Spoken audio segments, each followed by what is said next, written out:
రతి సాగించేప్పుడు స్త్రీ యోనిలో పురుషుడు తన అంగాన్ని చొప్పించడంలో ఆమెకు తృప్తి కలిగించడంలో అనేక పద్ధతులున్నాయని వాత్సాయనుడు చెబుతున్నాడు. అవేమిటో ఈ వీడియోలో తెలుసుకుందాం. ఉపనృప్తకం, మందనం, హలం, అవమర్దనం, పీడితకం, నిర్ఘాతకం, వరాహఘాతం, వృష్ఘాతం, చటకవిలసితం, సంపుటం. వీటిని ఉపనృప్తాలు అని పిలుస్తారు.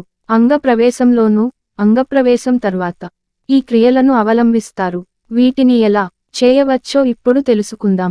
పురుషుడు తన అంగాన్ని నేరుగా స్త్రీ యోనిలో ప్రవేశపెట్టడాన్ని ఉపనృప్తకం అని అంటారు. సాధారణంగా ఇది అందరూ అవలంబించే పద్ధతే. చేత్తో అంగాన్ని పట్టుకుని స్త్రీ యోని లోపల భాగమంతటా తిప్పటాన్ని మందనం అని అంటారు.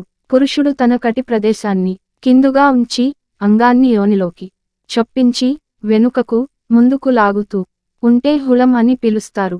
ఇదే క్రియను త్వరితగతిన చేసుంటే దానికి అపమర్దనం అని పేరు. స్త్రీ యోనిలోకి ఎంతవరకు అంగాన్ని ప్రవేశపెట్టడానికి వీలుంటుందో అంతవరకు లాగడాన్ని పీడితకం అని అంటారు. యోనిలోపలికి పూర్తిగా అంగాన్ని ప్రవేశింపచేసిన తర్వాత పూర్తిగా వెనుకకు లాగి తిరిగి వేగంగా యోనిలోకి పొడుస్తున్నట్టు ప్రవేశపెట్టడాన్ని నిరాతం అని అంటారు. యోనిలోకి ఒక పక్కగా మాత్రమే అంగాన్ని చొప్పించితే దానికి వరాహఘాతమని పేరు. లింగాన్ని యోనిలోకి ఒక పక్కకు ఒకసారి వేరొక పక్కకు వేరొకసారి చొప్పిస్తూ గుచ్చి రతి చేస్తే దాన్ని వృషాఘాతం అని పిలుస్తారు. అంగాన్ని ఒకసారి స్త్రీ యోనిలోకి ప్రవేశపెట్టిన తర్వాత బయటకు తీయకుండా 3-4 సార్లు పొడిస్తే దానికి చటకవిలసితం అని పేరు.